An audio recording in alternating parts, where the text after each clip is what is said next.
50 years ago this month, I landed in Ann Arbor, in suit and tie because I went to boarding school. When I arrived there and I stayed at South Quad, I noticed the holy jeans, the t-shirt, and lack of shoes. I walked across to the student union and run into a religious group. And they brought me to a room and fed me yogurt and some banana. And I don't know what to do. I stand there for hours in that room dancing around with. University is a place you explore life and expand your mind. Not only about intellectual curiosity, but really expand the mind in many dimensions and explore.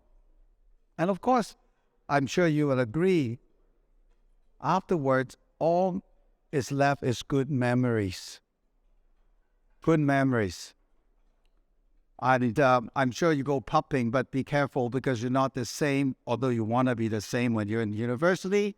Just go a little slow. And of course, changed my mind. There was one thing that really impressed me, and that actually today I thought to still stay there, was this, peace, love, and freedom. And I don't know how many of you remember Woodstock, but many of the musicians there actually played it in Ann Arbor.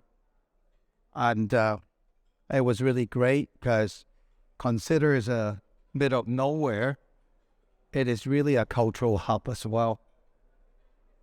And of course, we have Motown as well. So, why am I sharing with you? Because this love, peace, and freedom still stays in the spirit of my generation, the baby boomers. And this is still the same thing the world needs. Except at that time, anti-authority movement got associated with love, peace, and freedom.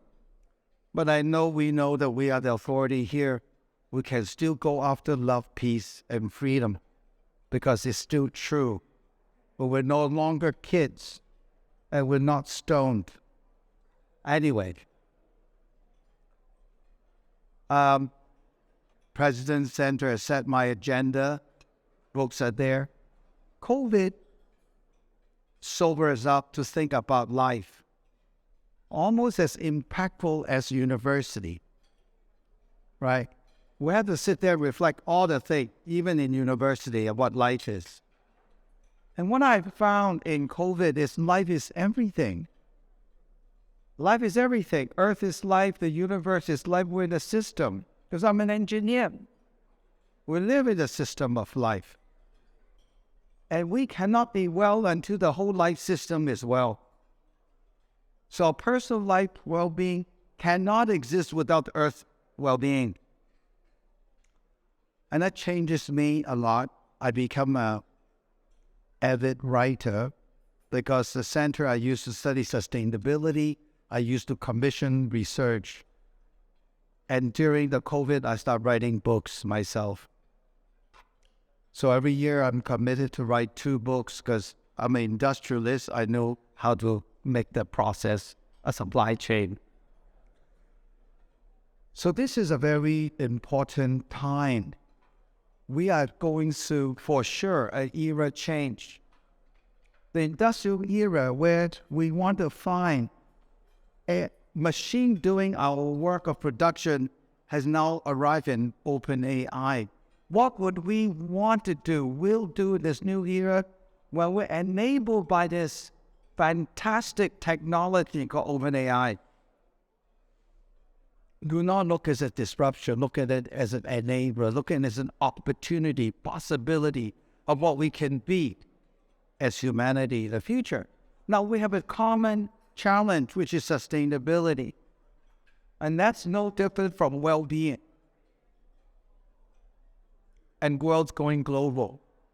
And I think everybody have to rethink, what is the future of alumni? What is the future role of university?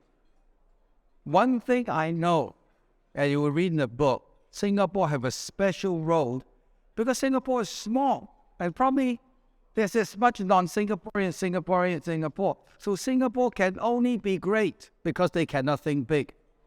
It's a platform.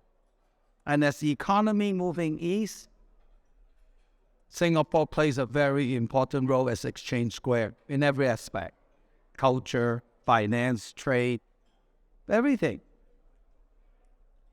So I think there's a role in today's very divisive world in transition for alumni at university alike to play this role that the world would demand us to do.